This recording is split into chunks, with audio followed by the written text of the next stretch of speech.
Celebrate చేసుకోవడం అనేది జరుగుతుంది. 49 హాస్పిటల్ అనేది గత 10 years గా పిల్లలు లేని కపుల్స్ కి వాళ్ళకి మేము హెల్ప్ చేయడం అనేది, ట్రీట్మెంట్ ఇవ్వడం అనేది జరుగుతుంది. ఈ ప్రాసెస్ లో భాగంగానే చాలా రీసెర్చ్ అండ్ పేషెంట్ కి సంబంధించిన ఇష్యూస్ పైన రీసెర్చ్ చేసేసి వాటి మీద పేపర్స్ కూడా మేము డిఫరెంట్ కంట్రీస్ లో ప్రెజెంట్ చేయడం అనేది జరిగింది. లైక్ ఎష్రే, ఆస్పై అనే కాన్ఫరెన్సెస్ లో 49 hospitals paper presentations and oral presentations కూడా చేయడం అనేది జరిగింది.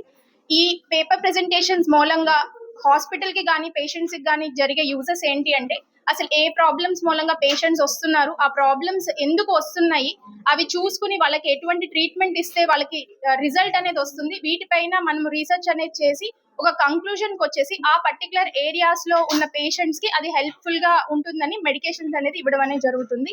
ఈ డిఫరెంట్ ప్లాట్ఫామ్స్ లో ప్రెజెంట్ చేయడం అనేది మేము చాలా హానరబుల్ గా ఫీల్ అవుతున్నాము. And at the same time 49 hospitals లో జనరల్లీ ఐవీఎఫ్ కి వచ్చే వాళ్ళు మామూలుగా భయపడేది ఏంటి, ఇంజెక్షన్స్ కి భయం వేస్తుంది, ఇంజెక్షన్స్ పెయిన్ఫుల్ ఉంటాయా అని ఆలోచిస్తారు. జనరల్ ప్రెసెంట్ కండిషన్స్ లో ఏంటంటే విత్ ఎవ్రీథింగ్ సైన్స్ అనేది డిఫరెంట్ టెక్నాలజీ అనేది అడ్వాన్స్ అవుతూ వస్తుంది. ప్రీవియస్ గా ఇంజెక్షన్స్ తో ఇచ్చే ఏదైతే ఐవీఎఫ్ ప్రొసీజర్ ఉందో, now there is something called needle free injections కూడా వచ్చాయి. ఈ నీడిల్ ఫ్రీ ఇంజెక్షన్స్ అనేవి రీసెంట్ అడ్వాన్సెస్ లో భాగంగా పేషెంట్స్ కి పెయిన్ అనేది లేకుండా throughout the procedure, through IVF procedure అనేది పెయిన్ లేకుండానే పేషెంట్ కి అందుబాటులో వస్తుంది అనమాట. ఇవి 49 అన్ని ఫర్టిలిటీ సెంటర్స్, 11 ఫర్టిలిటీ సెంటర్స్ లో నీడిల్ ఫ్రీ ఇంజెక్షన్స్ అనేవి అవైలబిలిటీ అనేవి ఉన్నాయన్నమాట.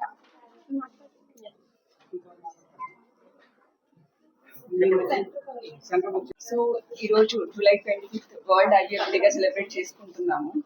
సో అందరూ కపుల్స్ ఇన్ఫర్టిలిటీ గురించి మాట్లాడడానికి సంకోచిస్తూ ఉంటారు. సో ఇన్ఫర్టిలిటీ అనేది ఎవరి తప్పు కాదు, it is not the mistake of wife or husband. Okay, ఎవరిలో అయినా ప్రాబ్లమ్స్ ఉన్నప్పుడు మనం వెంటనే హాస్పిటల్కి వెళ్ళి సంప్రదించడం, సరైన ఎవాల్యుయేషన్ చేయించుకోవడం, ట్రీట్మెంట్ తీసుకోవడం అనేది చాలా అవసరం. సో ఇన్ఫర్టిలిటీ చాలా కాజెస్ ఉంటాయి. ఒకటి ఏజ్ ఫ్యాక్టర్ కానీ, లేకుంటే పీసీఓడి, ఎండోమెట్రియోసిస్ అనే కండిషన్ ఉంటుంది. మేల్ ఫ్యాక్టర్ వల్ల చాలా కాజెస్ ఉంటాయి. సో ఇన్ఫర్టిలిటీ అంటే తొందరగా లైక్ ఒక కపుల్ 1 year మ్యారేజ్ తర్వాత 1 year కరెక్ట్గా ట్రై చేసి అప్పటికి కూడా కన్సీవ్ అవ్వలేదు అంటే వాళ్ళు హాస్పిటల్లో డాక్టర్ని సంప్రదించి సరైన ఎవాల్యుయేషన్ అండ్ ట్రీట్మెంట్ తీసుకోవడం వల్ల వాళ్ళకి సక్సెస్ అనేది ఉంటుంది. And every couple doesn't need IVF. కొంతమంది సరైన ట్రీట్మెంట్ తో నేచురల్ గా కన్సీవ్ అయిన వాళ్ళు కూడా ఉన్నారు. So every patient and every couple story is different.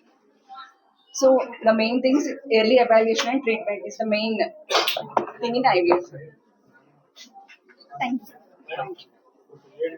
Doctor Keerthi. So ఈరోజు మనం జూలై 25 వరల్డ్ ఐవీఎఫ్ డేని సెలబ్రేట్ చేసుకుంటున్నాం. సో ఈరోజు మనకు ఫస్ట్ ఐవీఎఫ్ బేబీ అనమాట, లూయిస్ బ్రౌన్ 1978లో ఫస్ట్లో ఇంగ్లాండ్లో పుట్టింది. సో అప్పటి నుంచి ఎవ్రీ జూలై 25 మనం వరల్డ్ ఐవీఎఫ్ డేగా సెలబ్రేట్ చేసుకుంటున్నాం. సో ఇలా సెలబ్రేట్ చేసుకోవడం యొక్క మెయిన్ ఉద్దేశం ఏంటంటే ఒక అవేర్నెస్ కోసం. సో ఇప్పుడు చాలా మంది పేషెంట్స్ ఐవీఎఫ్, ఐయుఐ ట్రీట్మెంట్స్ ఇలా అనగానే ఎవరికి చెప్పుకోవడానికి ఇష్టపడరు, హాస్పిటల్కి రావడానికి కూడా ఇష్టపడరు. సపోజ్ అదే ఒక పేషెంట్కి మీకు ఫీవర్ వచ్చింది అనుకోండి, ఈజీగా హాస్పిటల్కి వెళ్తారు, చూపించుకుంటారు. బట్ ఐయుఐ, ఐవీఎఫ్ ఇలాంటి ట్రీట్మెంట్స్ వినగానే సో చాలా మందికి ఏంటంటే ఒక ట్యాబు అంటారు, అలా చెప్పుకోవడానికి ఇష్టపడరు, ట్రీట్మెంట్కి వెళ్ళడానికి ఇష్టపడరు. సో ఇలాంటి డేస్ మనం సెలబ్రేట్ చేసుకుంటే అట్లీస్ట్ ఇలాంటి అవేర్నెస్ చాలా మందికి వెళ్తుంది. సో మెయిన్గా ఫర్టిలిటీ అవేర్నెస్ కోసం మనము ఇలాంటి డేస్ సెలబ్రేట్ చేసుకుంటున్నాం.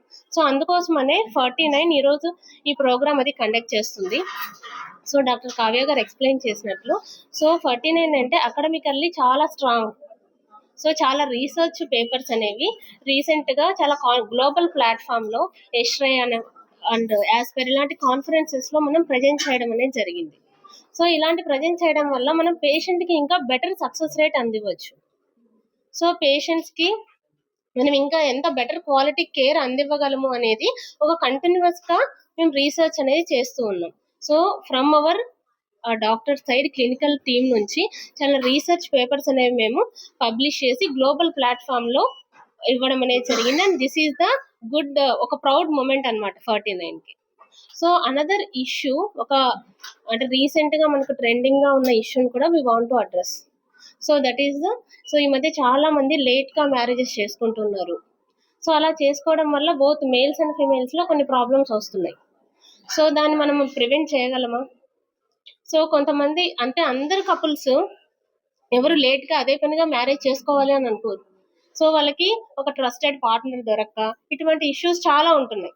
సో ఇది మా పర్సనల్ ఒపీనియన్ కాదు. సో మా దగ్గరకు వచ్చే పేషెంట్స్ వాళ్ళు చెప్పిన ఇష్యూస్ అన్నమాట. సో అప్పుడు మనకున్న టెక్నాలజీ వైపు నుంచి మనం ఏం చేయగలము వాళ్ళకి అంటే మనకు ఇప్పుడు రీసెంట్ గా అవైలబుల్ లో egg freezing, sperm freezing and embryo freezing ఇవి మనకు అవైలబుల్ లో ఉన్నాయి. సో ఇటువంటి వాటి ద్వారా ఈవెన్ మీరు లేటర్ స్టేజెస్ లో ప్రెగ్నెన్సీ ప్లాన్ చేసుకోవాలనుకున్నా కూడా మనకి సైన్స్ అనేది ఇలా హెల్ప్ చేయగలుగుతుంది. So at the end of the day any science ఏ టెక్నాలజీ అయినా it should be welfare for the society.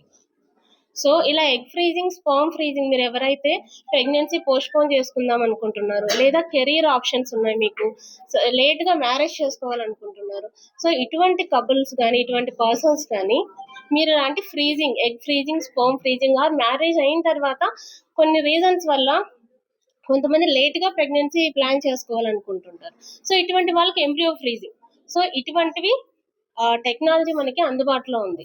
So ఇటువంటివి యూజ్ చేసుకోవడం వల్ల మీరు మీరు కరెక్ట్ గా ఉన్న రీప్రొడక్టివ్ ఏజ్ లోనే ప్లాన్ చేసుకుంటే ఫ్యూచర్ లో మీకు ఆ కెరీర్ మీరు పోస్ట్ పోన్ చేసుకోవాల్సిన అవసరం ఉండదు అండ్ మీరు ఫ్యూచర్ లో ఫర్టిలిటీకి యూజ్ అవుతుంది. So another last thing is, so చాలా మంది పేషెంట్స్ మనం వింటూ ఉంటాం, కొంతమందికి రిపీటెడ్ గా అబార్షన్స్ అవుతుంటాయి, కొంతమందికి రిపీటెడ్ గా ఐవీఎఫ్ ఫెయిల్యూర్స్ ఉంటాయి. సో వీటిని రికరెంట్ ఇంప్లాంటేషన్ ఫెయిల్యూర్ అంటారు.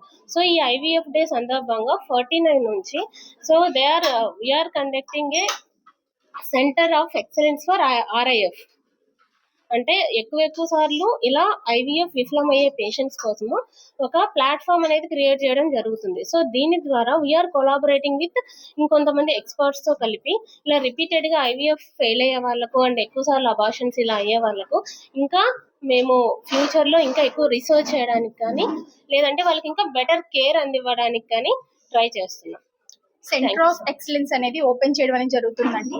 మెయిన్లీ ఏంటంటే ఐవీఎఫ్ కి వెళ్ళినప్పుడు ఫెయిల్యూర్ అనేది చూడటము పేషెంట్ కి చాలా డిఫికల్ట్ గా ఉంటుంది. వాళ్ళు మమ్మల్ని మెయిన్లీ అడిగే క్వశ్చన్ ఏంటి మేడం, ఎందుకు ఫెయిల్ అయింది? కొంతమంది న్యాచురల్ గా కూడా కన్సీవ్ అయిన తర్వాత రిపీటెడ్ గా అబార్షన్స్ అనేవి అవుతుంటాయి అనమాట. వీటిని రికరెంట్ ప్రెగ్నెన్సీ లాసెస్ అంటారు. ఇవి సర్టెన్ కండిషన్స్ ఇంకా డెవలప్మెంట్ లో ఉన్నాయి, వీటి మీద ఇంకా ఇన్నోవేషన్స్ అనేవి జరుగుతూ ఉన్నాయి. సో వీటి మీద కూడా సెంటర్ ఆఫ్ ఎక్సలెన్స్ అనేవి మేము సపరేట్ గా ఓపెన్ చేయడం ద్వారా ఈ పర్టికులర్ కపుల్స్ ఎవరైతే మా దగ్గరికి వస్తారో వాళ్ళకి డిఫరెంట్ టెస్ట్ అనేది అవైలబిలిటీలోకి వస్తుంది. లైక్ ఇమ్యునాలజికల్ టెస్ట్లు అని, క్యారియోటైపింగ్ అని, కొన్ని జెనెటికల్ టెస్ట్లు అనేవి అవైలబిలిటీలోకి తీసుకుని వచ్చి వాళ్ళకి అసలు ఎందుకు ఈ ప్రెగ్నెన్సీ లాసెస్ అనేవి జరుగుతున్నాయి, అవి రిపీటెడ్ గా జరగడం అనేది మనం ఏమైనా అరికట్టగలమా అనే వాటిపైన కూడా మనం దృష్టి సాధించడానికి సెంటర్ ఆఫ్ ఎక్సలెన్స్ అనేది ఆల్ ఫర్టిలిటీ సెంటర్స్ 49 లో మనము ప్రొవైడ్ చేయడం అనేది జరుగుతుంది అనమాట. ఇది పేషెంట్ కి చాలా బెనిఫిట్ ఉంటుంది. అట్ ద సేమ్ టైం వాళ్ళకి మేము ఒక సపోర్ట్ గా కూడా, ఒక సపోర్ట్ సిస్టమ్ లో కూడా స్టాండ్ అవుతాం.